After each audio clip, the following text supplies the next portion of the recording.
The story begins in 1962, where we see a massive, luxurious Italian cruise ship named Antonia Grazia sailing peacefully in the middle of the ocean. The ship is filled with cheerful passengers, music, and laughter. Inside the Grand Lounge, a glamorous party is underway. A beautiful singer named Francesca is performing on stage, captivating everyone with her voice. The guests are dancing, drinking, and enjoying themselves immensely. But amidst the crowd, a young girl sits quietly by herself. Noticing her loneliness, the ship's captain approaches and gently invites her to dance. Just then, an unknown figure in another part of the ship pulls down a lever. In an instant, the ship's metallic cables snap tight and whip through the lounge.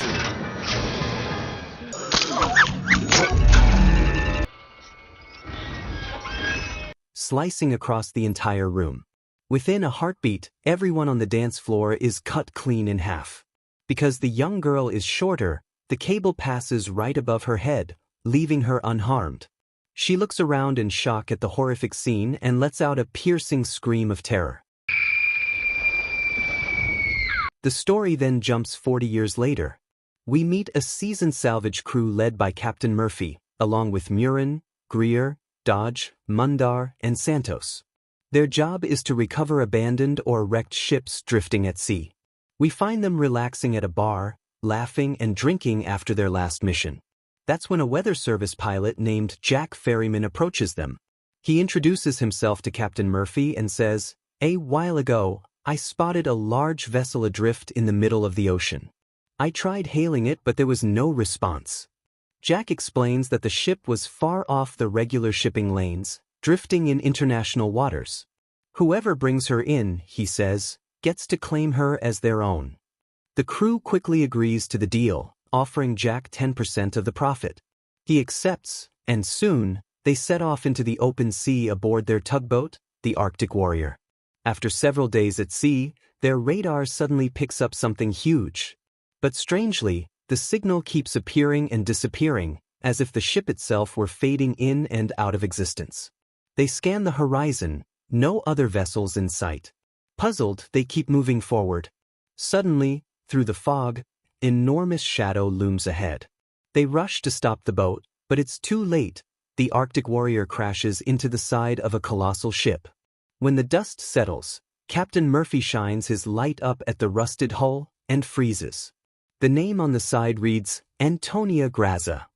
The same luxury liner that vanished without a trace 40 years ago, with no distress call, no survivors. Except for Jack and Greer, the rest of the crew boards the mysterious vessel.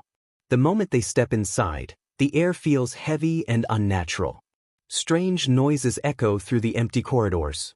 They pass by an old clock, its pendulum still swinging, as if time itself never stopped. But when Mundar reaches out to touch it, the pendulum suddenly halts, and a loud metallic clang rings through the ship, startling everyone. As they move deeper, the floor beneath Mundar suddenly gives way. He plunges down, but Murin grabs his arm just in time. While struggling to pull him up, Murin glances down the hallway and sees a little girl standing there, silently watching them. Before she can say a word, the girl vanishes into thin air. They finally manage to pull Mundar to safety. Continuing their search, the crew finds a digital wristwatch lying on the floor. They're stunned. Digital watches didn't even exist 40 years ago. Captain Murphy frowns. "Someone's been here before us," he says. "That watch must belong to them." They decide to tow the ship back to port and return to the Arctic Warrior for the night. But Murin can't shake what she saw. The young girl's face haunts her mind. Jack notices her unease and asks what's wrong. She quietly tells him, "I saw a little girl on that ship." Jack chuckles lightly, trying to comfort her. "You've been at sea too long, Murin. Your eyes are playing tricks on you." The next morning, the crew inspects the lower decks and makes a shocking discovery. The hull is riddled with holes, letting water pour in. The ship needs major repairs before it can move again, so the crew decides to fix it. Murphy estimates it'll take 3 full days to complete the work. Everyone gets busy with their assigned tasks. While exploring, Murin reaches the ship's swimming pool area. There, she notices dozens of bullet casings scattered across the ground, and bullet holes riddling the walls. Confused and alarmed, she turns to leave. But just as she steps toward the exit, she sees the same little girl standing at the far end of the pool. Startled, Murin loses her balance, slips, and falls hard, hitting her head on the edge of the pool. Blood begins to trickle from her wound and drip into the water. At that moment, Jack rushes in, pulls her out, and helps her away from the area. As they leave, something eerie happens. Blood starts seeping from the bullet holes in the walls. Slowly, the pool fills with crimson water, and dozens of lifeless bodies begin to rise to the surface. Meanwhile, Captain Murphy enters the ship's captain's room. On a table, he finds a half-filled glass of wine. Curious, he picks it up, and in the mirror across from him, he sees the reflection of the ship's old captain sipping from the very same glass. Murphy freezes, stunned. At the same time, Greer wanders into the main lounge, the same place where the elegant party took place 40 years earlier. He hears faint music echoing through the hall, Francesca's song. Her voice is soft but haunting. He looks around, but no one is there. Yet we see Francesca, sitting gracefully in the same spot she performed decades ago. Elsewhere, Jack and Murin make their way to the cargo hold, where they find rows of classic luxury cars from the 1960s. While inspecting the area, Murin opens a crate, and her eyes widen. Inside are stacks of gold bars. Shocked, she calls the others. The crew gathers, and everyone stares in disbelief. They can hardly contain their excitement. They quickly agree to take the gold, leave the ship, and return to port. They begin transferring the gold onto the Arctic Warrior, while Santos checks the engines. But as he works, an unseen force quietly twists open a propane tank valve. At that same moment, the ghostly little girl appears again, warning Murin in a trembling voice. "Don't start the boat." Before Murin can react, something grabs the girl and drags her away into the shadows. Unaware of what's happening, Greer starts the engine, and in an instant, a massive explosion tears through the ship. The Arctic Warrior is destroyed, and Santos is killed instantly. Shocked and grieving, the survivors realize their only option now is to repair the Antonia Grazza and use it to escape. As the others mourn Santos's death, Murin becomes more determined to learn the truth about the mysterious girl. She searches through the passenger records and finally tracks down the girl's cabin. When she opens the door, she gasps. A small skeleton hangs from the ceiling. Horrified, Murin steps back in shock. Meanwhile, Greer re-enters the lounge, where suddenly everything transforms. The room is now alive again, just as it was in 1962, filled with lights, laughter, and dancing guests. The crowd cheers for him as though he's one of them. Then Francesca approaches seductively, smiling. She flirts with him, drawing him closer, and leads him to the upper deck. Just as Greer leans in, Francesca's expression turns cold, and she pushes him off the ledge, sending him plummeting to his death. Elsewhere, Captain Murphy sits in the captain's quarters, lost in thought. Suddenly, the ghost of the old captain appears before him, offering him wine and handing him an old diary. Murphy opens it and learns the chilling truth. Decades ago, the Antonia Grazza had rescued survivors from a sinking ship called the Lorelei. Along with those survivors, crates of gold were also transferred aboard. Only one survivor had been found from the Lorelei. 2 days after bringing that survivor and the gold aboard, the Antonia Grazza vanished. The ghostly captain then shows Murphy a photograph of that lone survivor, and when Murphy sees it, he's left completely stunned. At the same time, Murin is in the girl's room, staring at the skeleton. She notices a locket hanging around its neck. As she examines it, the ghost girl appears again. That's when Murin realizes the truth. The skeleton is the girl's own body. The child died long ago, and what Murin has been seeing all along is her restless spirit. The girl says softly, "My soul and the souls of my friends are trapped here. The one who cursed us will never let us go, not until his collection is complete." Before she can reveal more, a dark supernatural force fills the room. Terrified, the girl warns Murin, "Leave this ship while you still can." Then, in an instant, she vanishes. Meanwhile, Murphy, now knowing the full truth, rushes to warn the others.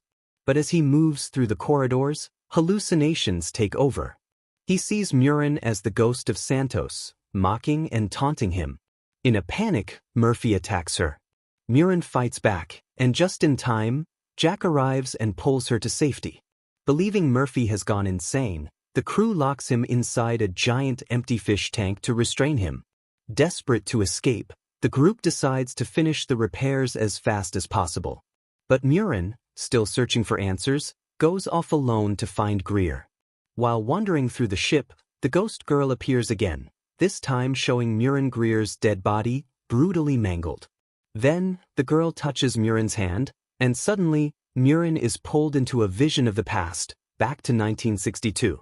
Here, the horrifying truth is revealed. The sole survivor from the Lorelei, the man they thought was a victim, was actually the mastermind behind everything. He had convinced the Antonia Graz's crew to poison the passengers and massacre everyone on board. Some guests were shot near the pool. Others were sliced in half by the metallic cables. Even the little girl was hanged in her cabin, all for the gold. When the surviving crew members gathered the treasure, Francesca appeared, manipulated an officer, and ordered him to kill the remaining workers. Once he did, Francesca turned on him and shot him dead. And then, the true villain revealed himself. The man from the Lorelei stepped forward, released a hook, and strangled Francesca to death. When Murin sees his face, she's horrified. It's Jack. The same Jack who brought them all here. Panicked, Murin rushes to free Murphy from the tank, but it's too late. Jack has filled it with water, drowning him. The photo the ghost captain gave Murphy lies floating beside him. Heartbroken, Murin takes it and escapes toward the dock. But Jack soon appears, pretending nothing's wrong. Murin acts calm, pretending to know nothing. She tells Jack and Dodge to stay put, handing Dodge a shotgun, and walks away. Moments later, a supernatural force grabs Dodge, crushing him inside a heavy machine. Blood sprays through the pipes as Murin realizes Dodge is dead. Knowing there's no other choice, Murin decides to blow up the Antonia Graza, the only way to destroy Jack once and for all. Jack races to stop her, but suddenly Dodge appears, claiming Murin told him to stay behind. Jack mocks him, calling him a coward, provoking Dodge to shoot him. Believing Jack is dead, Murin starts the countdown for the explosion. But then Dodge steps out of the shadows again. His form flickers, and he transforms into Jack. He smiles wickedly and says, "I'm just like you, Murin. I'm a salvager too, but instead of collecting ships, I collect souls." And in that moment, we finally understand, Jack isn't human at all. He's a demonic spirit, cursed to roam the seas, luring people to sin, then claiming their souls for hell. Jack's true plan was finally revealed. He intended to use the Antonia Graza to trap even more souls, continuing his endless cycle of death. He lunges at Murin, but she fights back fiercely. In the struggle, she grabs a crossbow and fires, striking Jack in the leg. He howls in pain and stumbles, giving her a brief moment to act. Seizing the opportunity, Murin takes aim once more, this time at the detonator. The arrow hits its mark. A massive explosion rips through the ship, tearing it apart and blasting Jack into pieces. The shockwave throws Murin into the ocean, and she sinks deep into the dark water. As she drifts, the spirit of the little girl appears before her one last time. The girl gently points toward the surface, showing Murin a way out. The ship groans and splits apart, slowly descending into the depths. From within the wreck, we see countless trapped souls, including the little girl, finally freed from their torment and ascending toward the light. Murin floats alone in the vast ocean, clinging to a floating box for support. Exhausted but alive, she watches the Antonia Graza sink beneath the waves. By dawn, a passing cruise ship spots her and rescues her from the water. Later, we see Murin lying on a stretcher, being lifted into an ambulance. Still dazed, she glances toward the dock, and freezes. Workers are loading the same gold crates she had seen aboard the Antonia Graza onto the new ship. Then, as the last crate is moved, Jack appears, fully alive, standing among the crew, watching her silently. Their eyes meet. Murin's face twists in horror. As Jack turns and boards the ship, Murin lets out a scream of terror, realizing the nightmare isn't over. And with that chilling moment, the The film ends.